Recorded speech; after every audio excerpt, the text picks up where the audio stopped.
What if I told you the Mafia has gone green? The goal is not to save the planet, but to make billions. Forget the image of old-school mobsters running gambling dens and shaking down shopkeepers. Today's crime syndicates have moved into skyscrapers, luxury condos, and eco-friendly energy companies. Behind the scenes, they're laundering their money through the very systems meant to build a better future. In this video, we delve deeply into how the modern mafia employs real estate and green energy scams to conceal their activities, extend wealth, and wield influence. From luxury towers in Miami to construction sites in Milan to shady solar farms in Sicily, the game has changed.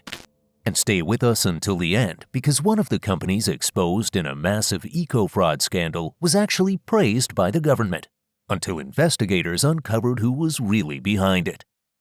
Real estate isn't just profitable, it's one of the most effective and under-policed methods for organized crime to turn illicit cash into legitimate wealth.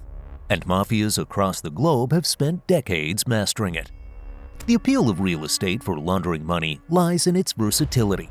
Property values can be manipulated, high-volume cash purchases can be disguised as investment, and most importantly, the true identity of buyers can be buried beneath layers of shell companies, trusts, nominee owners, and offshore accounts. These structural blind spots create the perfect storm for laundering billions. The United Nations estimates that more than 30% of global money laundering happens through real estate, but experts suggest the real number could be even higher, especially in markets where property oversight is weak or non-existent.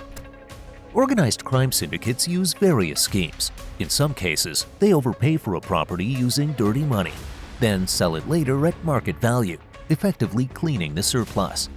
In others, they invest in development projects through front companies, earning massive profits on the back end while obscuring their origins. Another tactic? Buying properties in bulk and leaving them empty. These ghost properties serve as static vaults for criminal capital while artificially inflating real estate prices. Toronto offers a vivid example. Over the last decade, investigations by the Royal Canadian Mounted Police uncovered extensive investments in the city's booming condo market linked to the Ndrangheta. The Mafia didn't just buy units, they embedded themselves into every stage of the supply chain. Construction firms, trucking services, waste removal, and even concrete supply chains were either owned outright or coerced into collaboration. One operation, codenamed Project Syndicato, revealed more than $35 million funneled through 35 shell companies connected to a single mafia-linked network. These entities bid on municipal contracts, purchased land, and reinvested profits in more real estate, expanding their portfolio while legitimizing their funds. And this isn't unique to Canada. In London, authorities have documented billions in unexplained wealth tied to luxury properties, many of them purchased through offshore entities. In Australia, similar tactics have been tied to Asian triads and outlaw motorcycle gangs. Dubai has seen rapid expansion of high-end towers partially fueled by shadowy cash. Across the board, luxury real estate has become a magnet for dirty money, not because it's glamorous, but because it's structurally vulnerable.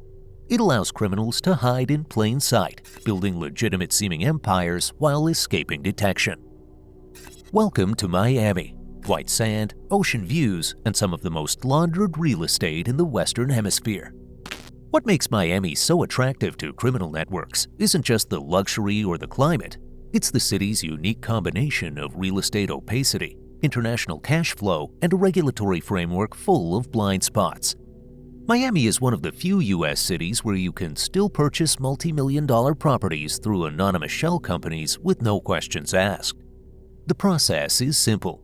Criminal groups, including the Ndrangheta, Mexican cartels, and Russian syndicates, register a limited liability company, LLC, in Delaware or Nevada, jurisdictions notorious for corporate secrecy. That LLC then purchases property in cash. No banks involved, no background checks, no beneficial ownership disclosures. These condos, houses, and commercial spaces are then either rented, flipped, or left vacant. Often, they become ghost holdings, physical placeholders for illicit capital. Once the property is sold or refinanced, the proceeds are clean. The original dirty money is now a legitimate investment return.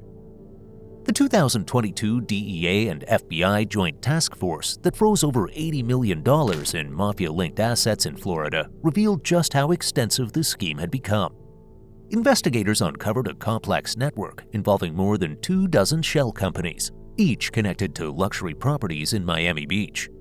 Some were held through offshore trusts based in the British Virgin Islands and Liechtenstein, while others were funneled through US-based law firms acting as intermediaries. Shockingly, several of these properties were being rented out to government workers, business executives, and even foreign diplomats, people who had no idea they were enriching organized crime syndicates with every monthly rent check. Corruption played a key role in maintaining the operation. Bribes were paid to city building inspectors and zoning officials to overlook permit violations, environmental infractions, and illegal short-term rental conversions. In one case, a mid-rise condo project linked to a known money launderer was approved despite being in violation of multiple coastal zoning restrictions. There were also instances of mortgage fraud. Mafia-affiliated brokers inflated property appraisals to secure loans well above the true value, creating excess capital that was funneled back into the criminal network. These loans were often issued by private lenders with limited oversight. The broader consequences were felt by ordinary Miami residents. As criminal money flowed in, property prices surged. Locals found themselves priced out of their own neighborhoods. Vacancy rates rose in certain districts, contributing to urban decay, while other areas saw rapid artificial gentrification driven by foreign cash. All the while, the Mafia didn't need to resort to threats or violence. Their power came from financial leverage, institutional weakness, and a real estate system built on secrecy. In Miami, the Mafia doesn't just survive, it thrives, and it does so behind luxury facades, corporate paperwork, and the illusion of prosperity. Now, let's cross the Atlantic to Milan, Italy's economic heart, fashion capital, and a city with one of the most valuable real estate markets in Europe. Historically, Milan wasn't considered traditional Mafia territory. It was northern, wealthy, and cosmopolitan, far removed from the criminal clans of Calabria, Sicily, or Naples. But by the 1990s, Italy's major crime syndicates saw an opportunity. Milan wasn't lawless, it was lawful, and that made it profitable. The 'Ndrangheta, Cosa Nostra, and Camorra didn't come to Milan with guns. They came with accountants, lawyers, and construction firms. Their goal wasn't to intimidate, it was to integrate. One of the Mafia's key strategies was embedding itself into Milan's booming construction industry. Through fake tenders, bribes, and friendly intermediaries, Mafia-linked companies began winning public and private bids for everything from housing projects to schools, hospitals, and government buildings. They didn't just want cash, they wanted legitimacy, influence, and long-term infrastructure control. By the early 2000s, prosecutors began to notice that bids for public contracts were being rotated among the same small group of companies. Behind them, the company was characterized by interlocking ownerships, rigged insurance policies, and ties to known Mafia figures. Subcontractors were often ghost entities, used to inflate costs or redirect funds. The 2015 World Expo, hosted in Milan, became a flashpoint. Touted as a symbol of innovation and international collaboration, the event was quietly riddled with corruption. A sprawling investigation exposed how Mafia-controlled logistics firms were handling supply chains, security, and construction. Bribes and kickbacks flowed through engineering consultants, while contracts were funneled to companies with no physical offices and zero employees. By 2023, Italian authorities had had enough. Operation Xenia targeted a complex network of more than 150 properties spread across the Lombardy region. Investigators discovered that Mafia-owned assets were being funneled through Milanese law firms, real estate brokers, and financial advisors. The real owners were hidden behind proxies and offshore vehicles in Malta and Luxembourg. The seized properties weren't slums. They were high-end apartments, office towers, and urban redevelopment zones. In some cases, the Mafia had acquired entire city blocks, flipping them for profit or leasing them to major corporations that were unaware of the criminal origins. One particularly revealing case involved a boutique architectural firm whose founder had ties to the Camorra. The firm had received millions in public funding for urban revitalization projects, all while laundering criminal proceeds through inflated invoices and real estate flips. Milan's skyline may reflect progress, but beneath the steel and glass, criminal foundations run deep. These assets give Mafia clans more than just profit. They offer credibility, banking access, and political leverage. And unlike violence, real estate doesn't provoke headlines. It earns praise. It receives awards. It hosts ribbon-cutting ceremonies with public officials. In Milan, the Mafia doesn't operate from the shadows. It walks in through the front door, wearing a tailored suit and holding a building permit. Now, let's discuss the most unexpected Mafia scheme of the decade: eco-fraud, a sector few would associate with organized crime, but one that has become a lucrative gold mine for Mafia syndicates. With the EU Green Deal injecting over €1 trillion into climate initiatives over the next decade, criminal organizations saw an opportunity to exploit weak oversight, hasty infrastructure rollouts, and generous subsidies.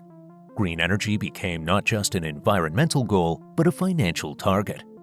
It began with solar energy. In southern Italy, particularly Sicily and Calabria, Mafia groups began creating shell companies posing as renewable energy startups. These companies submitted polished applications for public subsidies, complete with fake business plans, photos of supposed installations, and forged engineer certifications. Many solar farms either never existed or were built on a much smaller scale than declared. Some used substandard, second-hand, or even stolen panels. In several cases, they were connected to the grid just long enough to pass inspection before being quietly dismantled.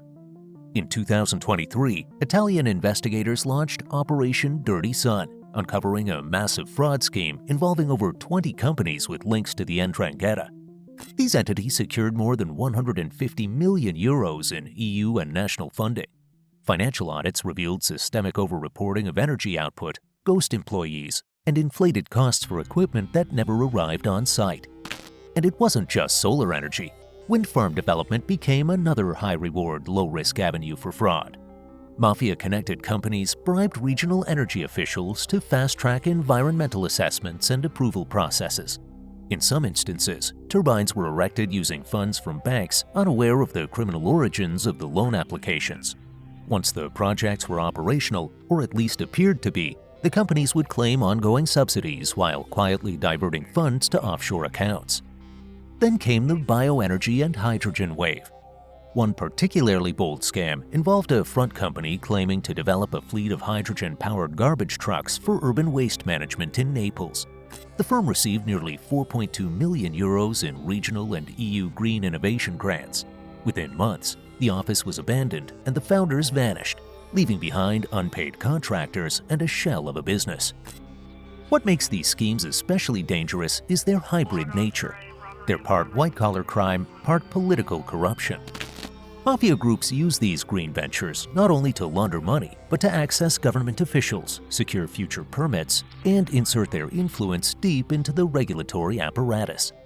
In some cases, politicians and public officials were fully complicit, receiving kickbacks or campaign donations in exchange for helping Mafia-tied firms qualify for funding.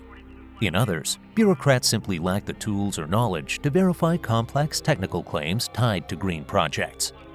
Beyond the financial damage, the environmental cost is significant.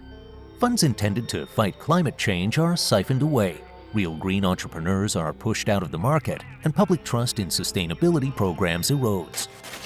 Green energy fraud has emerged as an ideal disguise. It is progressive, well-funded, and sufficiently opaque to conceal illicit activities. And for the Mafia, it's not just a revenue stream, it's a gateway into the clean economy of the future.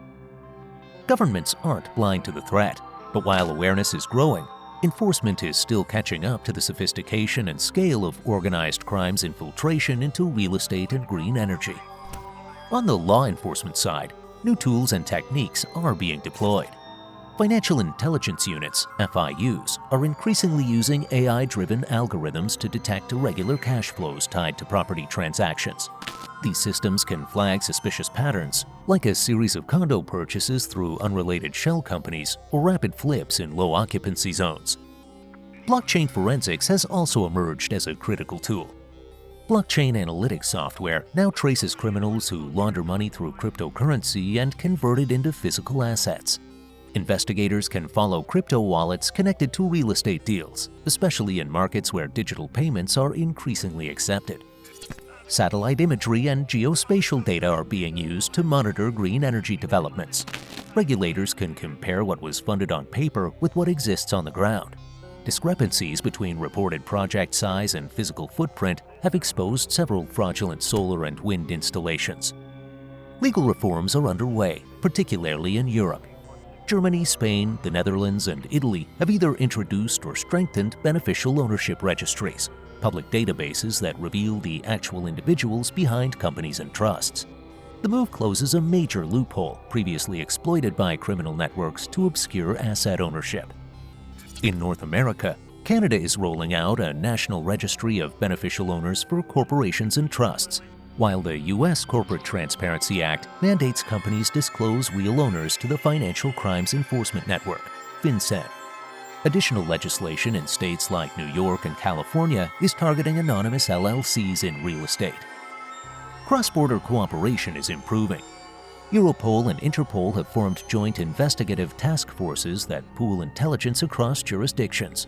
In major operations like Dirty Sun and Xenia, data sharing between Italy, Germany, and the US was crucial to tracing money trails and securing indictments. However, the challenges remain steep. The Mafia's resources are vast. They can hire top-tier lawyers, exploit legal gray zones, and use frontmen with clean records. They thrive on the delays, loopholes, and bureaucratic inefficiencies of international financial systems. Corruption adds another layer.